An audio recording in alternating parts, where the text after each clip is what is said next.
Hi friends, நம்ம ஏற்கனவே criminal ப்ரொசீடிங்ஸில் அக்கரன்ஸ்லேருந்து judgement வரைக்கும் ஸ்டெப் பை ஸ்டெப்பாக பார்த்துக்கிட்டு வரோம். சரியா? அதில் கிரிமினல் ப்ரொசீடிங்ஸில் பார்த்திங்கன்னா 3 ஸ்டேஜ் இருக்குது. அதில் ஃபஸ்ட்டு ஸ்டேஜான இன்வெஸ்டிகேஷனை ஏற்கனவே நல்ல முறையில் வெற்றிகரமாக முடிச்சிட்டோம். ஓகேவா? ஒரு 5 வீடியோவாக போட்டிருக்கேன். இப்போது அந்த இன்வெஸ்டிகேஷனில் போலீஸ் ஆஃபீஸர் கலெக்ஷன் ஆஃப் எவிடன்ஸ்லாம் முடிச்சுட்டு சார்ஜ் ஷீட்டை கோர்ட்டில் ஃபைல் பண்ணிட்டாங்க இல்லையா? ஃபைல் பண்ணதோட இன்வெஸ்டிகேஷன் ப்ராசஸ் ஓவர். இப்போ அடுத்து அந்த சார்ஜ் ஷீட் கோர்ட்டுக்கு வந்துருச்சு. இதுக்கப்புறம் கோர்ட்டோட ப்ரொசீடிங்ஸ் தான் ஸ்டார்ட் ஆகுது. அதுதான் செகண்ட் ஸ்டேஜ், இன்கொயரி. இன்கொயரினா INQUIRY, இன்கொயரி. இந்த இன்கொயரின்னு வந்தாலே வந்தாலே அது கோர்ட் ப்ரொசீடிங்ஸ் தான்.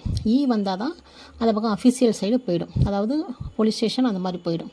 இப்போ அந்த இன்கொயரி ஸ்டேஜில் எங்கே ஸ்டார்ட் ஆகி எங்கே முடியுதுன்னு பார்த்தீங்கன்னா, இப்போ அந்த சார்ஜ் ஷீட்டை கோப்புக்கு எடுத்து, அதாவது காக்னிசன்ஸ் எடுத்ததுலேருந்து ட்ரையல் ஆரம்பிக்குது பார்த்தீங்களா, அது வரைக்கும் இந்த இன்க்யூரி ஸ்டேஜ் போயிட்டுருக்கும்.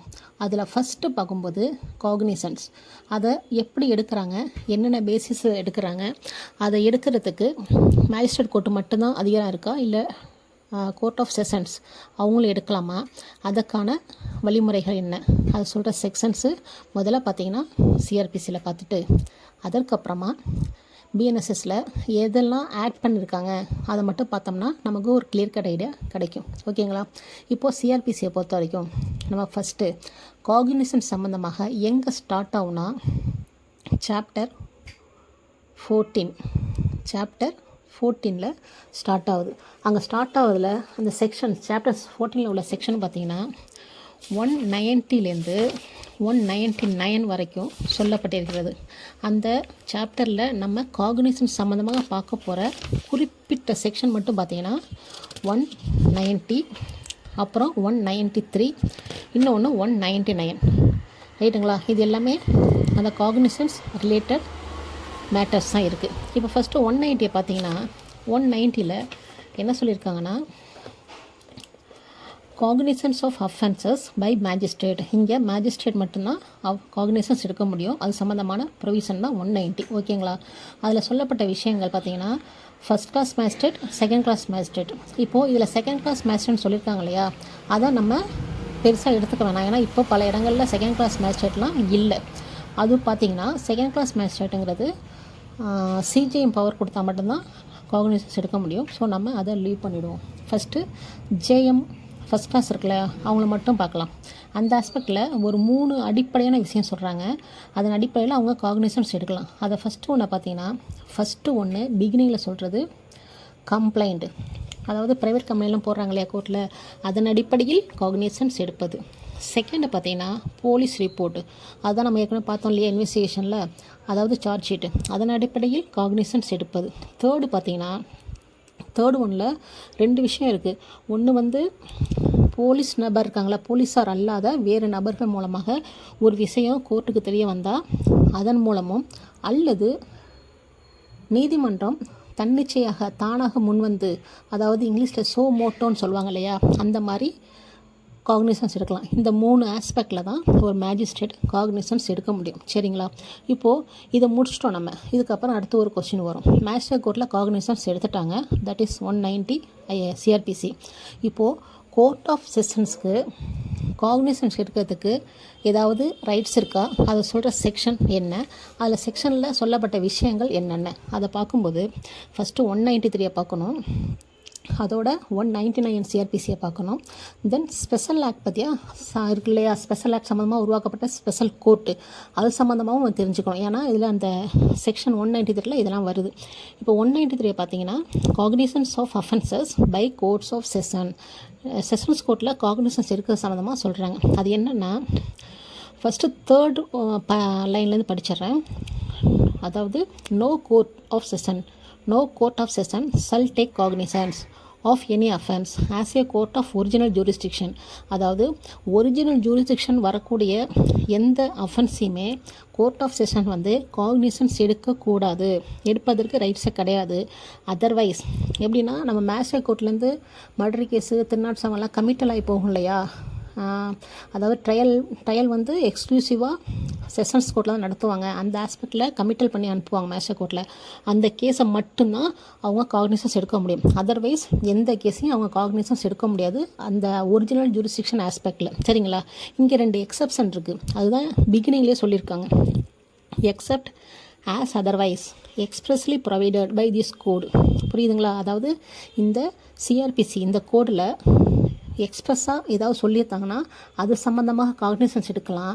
அதுக்காக தான் நம்ம என்ன சொன்னால் 199 சிஆர்பிசியை பார்க்கணுன்னு. ஏன்னா 199 என்ன சொல்லியிருக்காங்கன்னா டிஃபமேஷன் சம்மந்தமாக எந்த ஒரு கம்ப்ளைண்ட்டையுமே அதாவது குறிப்பிட்ட நபர்களுக்கு மட்டும், அதை நான் அந்த செக்ஷனில் சொல்கிறேன், அதை மட்டும் காக்னிசன்ஸ் எடுக்கலாம் டிஸ்ட்ரிக்ட் கோர்ட்டில். இன்னொன்று பார்த்தீங்கன்னா by any other law for the time being in force, அதாவது தற்போது நடைமுறையில் உள்ள வேறு எந்த சட்டம்னா என்ன, இது வந்து கோடு. இன்னொன்று வேறு எந்த சட்டம்னா ஸ்பெஷல் ஆக்ட் தானே. ஸ்பெஷல் ஆக்ட்டு அதன் அடிப்படையில் உருவாக்கிய ஸ்பெஷல் கோட். இப்போ நம்ம புரிஞ்சுக்க வேண்டியது என்னென்னா ஸ்பெஷல் ஆக்ட்டுங்கிற போது இப்போ ஆக்சுவலாக நான்லாம் 24 இயர்ஸ் ஆச்சு எக்ஸ்பீரியன்ஸ் எனக்கு. நாங்களாம் ஜூனியராக இருக்கும்போது ஸ்பெஷல் கோர்ட் ரொம்ப கிடையாது எல்லா இடத்துலையும். எல்லாமே காமனாக டிஸ்ட்ரிக்ட் கோர்ட்டில் தான் நடக்கும். அந்த மாதிரி டைமில் எல்லா சார்ஜ்ஷீட்டுமே மேஜிஸ்ட்ரேட் கோர்ட்டுக்கு வந்துட்டு அங்கேருந்து கமிட்டல் ஆகி தான் இதுக்கு டிஸ்ட்ரிக்ட் கோர்ட் போவோம். அந்த எக்ஸப்ட் டிஃபமேஷன் தவிர அந்த மாதிரி போடும்போது போலீஸ் மேக்ஸிமம் பார்த்தா எல்லாமே வந்து சார்ஜ்ஷீட்டை வந்து மேஜிஸ்ட்ரேட்டில் கொடுப்பாங்க. அங்கே காப்பீஸ் கொடுத்துட்டு கமிட்டல் ஆகி தான் செஷன்ஸ் ட்ரையல்லாம் அங்கே போயிடும். இப்போ அந்த போல் பார்க்கும்போது இப்போ என்ன நிலவரன்னா இப்போ எல்லா இடங்கள்லையுமே ஸ்பெஷல் ஆக்ட் அடிப்படையில் ஸ்பெஷல் கோர்ட் உருவாயிடுச்சு. அதனால் அந்த ஸ்பெஷல் கோர்ட் ஆஸ்பெக்டில் அது சம்மந்தமான சார்ஜ்ஷீட் அந்தந்த கோர்ட்டுக்கு அனுப்பிடுறாங்க. எக்ஸாம்பிளுக்கு பிசிஆர் கோர்ட்டுக்காக டைரெக்டாக போயிடுது. அதே போல் போக்ஸ் ஆக்ட்டு டைரெக்டாக போயிடுது. அதே போல் என்டிபிஎஸ் ஆக்ட்டு டைரெக்டாக போயிடுது. சரிங்களா? இப்போ புரியுதா? அதே போல் டிஃபமேஷன் மட்டும்தான். இப்போ நீங்கள் ஸ்பெஷல் கோர்ட்டுக்கு போயிடுச்சுன்னா அவங்க எடுக்கிறதுக்கு வேறு ஸ்பெஷல் கோர்ட்டு போன அப்புறம் செஷன் கோர்ட்டு எடுக்கிற ஒரே ஒரு காக்னிசன்ஸ் வந்து ப்ரைவேட் கம்பெனி மூலமாக டிஃபமேஷன் கேஸ் மட்டும்தான். அதர்வைஸ் ஒரிஜினல் ஜூரிஸ்டிக்ஷனில் அவங்க காக்னிசன்ஸ் எடுக்கவே முடியாது எக்ஸப்ட் கமிட்டல் ஆகி வர கேசஸ் தவிர. சரிங்களா? இந்த மர்டர் கேஸ் கமிட்டல் ஆகி போவோம், 307 கமிட்டல் ஆகி போவோம். இதுதான் செஷன்ஸ் கோர்ட் சம்மந்தமாக காக்னிசன். கோர்ட் ஆஃப் செஷன்ஸ்லாம் தெரியுமா? கோர்ட் ஆஃப் செஷன்ஸ்ங்கிறது principal district court, additional district court எல்லாமே கோர்ட் ஆஃப் செஷன் தான். அதே போல் நம்ம இது சப்போர்ட் இருக்கு இல்லையா, அது வந்து அசிஸ்டன்ட் செஷன்ஸு. அங்கே வந்து எதுவுமே காக்னிசன்ஸ் எடுக்க மாட்டாங்க. அங்கே கமிட்டல் ஆகி தான் போகும். ஓகேங்களா? இதை கிளாரிட்டியாக நல்லா புரிஞ்சுக்கிங்க. தென் 199 டிஃபமேஷன் பார்ப்போம். டிஃபமேஷன் பொறுத்த வரைக்கும் ஆக்சுவலாக அது வந்து மேஜிஸ்ட்ரேட் கோர்ட்டில் தான் கம்ப்ளைண்ட் ஃபைல் பண்ணுவாங்க. அது குறிப்பிட்ட நபர்களுக்கு மட்டும்தான் டிஸ்ட்ரிக்ட் கோர்ட்டில் ஃபைல் பண்ணுவாங்க. அது யாராக இருக்குன்னு பார்த்தீங்கன்னா அது சொல்கிற செக்ஷன் 199 சப்செக்ஷன் 2 சொல்லியிருப்பாங்க.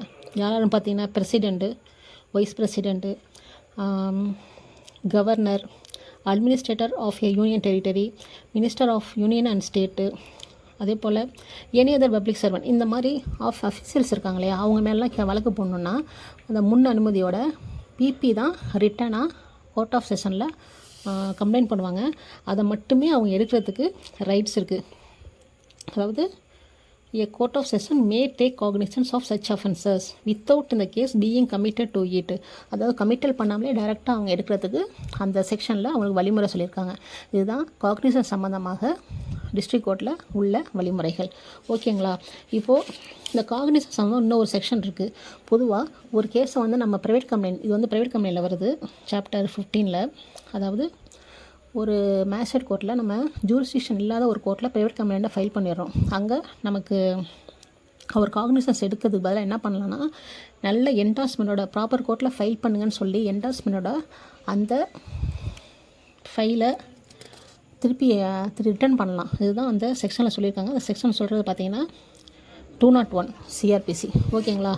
இதுக்கப்புறம் இந்த வழக்கு சம்மந்தமாக, அதாவது இன்க்யூரி சம்மந்தமாக எப்படி கேஸை கமெண்ட்ஸ் பண்ணி ட்ரையல் சாட்சி விசாரணைக்கு முன்பு வர எது வரைக்கும் போகுது, அதை வந்து நம்ம அடுத்த வீடியோவில் ஸ்டெப் பை ஸ்டெப்பாக பார்க்கலாம். இப்போ அதே ஆஸ்பெக்டில் பிஎன்எஸ்எஸில் பார்த்தீங்கன்னா இதை சொல்கிற செக்ஷன் அந்த 190 ஆரம்பித்தோம் இல்லையா, அதே போல் அங்கே எங்கே ஆரம்பிக்குதுன்னா சாப்டர் 15 செக்ஷன் 210 பிஎன்எஸ்எஸில் அதே தான் சேமாக சொல்கிறாங்க. 2 விஷயம் ஆட் பண்ணியிருக்காங்க. அது என்னென்னு பார்த்தீங்கன்னா அந்த ஃபஸ்ட்டு பேஸு கம்ப்ளைண்ட் இருக்குல்ல, கம்ப்ளைண்ட் ஆஸ்பெக்டில் காக்னிசன் எடுக்கலான்னு அதில் ஒன்று ஆட் பண்ணியிருக்காங்க.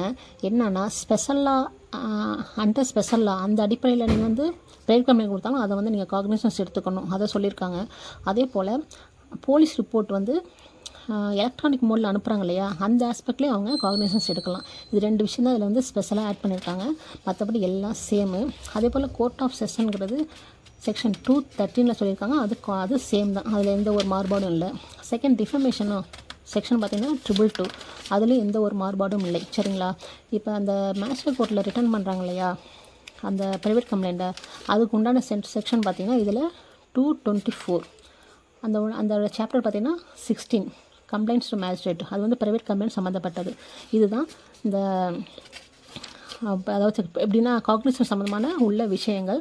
இப்போ இதை நீங்கள் கிளியர் கட்டாக நல்லா புரிஞ்சுக்கிட்டாலே அடுத்தடுத்த வழிமுறைகள் உங்களுக்கு ஈஸியாக புரியும். இதில் ஏதாவது டவுட் இருந்தால் கூட ஒரு கமெண்ட் பண்ணுங்கள், நான் திரும்ப ரிப்பீட்டடாக உங்களுக்கு வந்து எக்ஸ்பிளைன் பண்ணுறேன். சரிங்களா? தேங்க்யூ.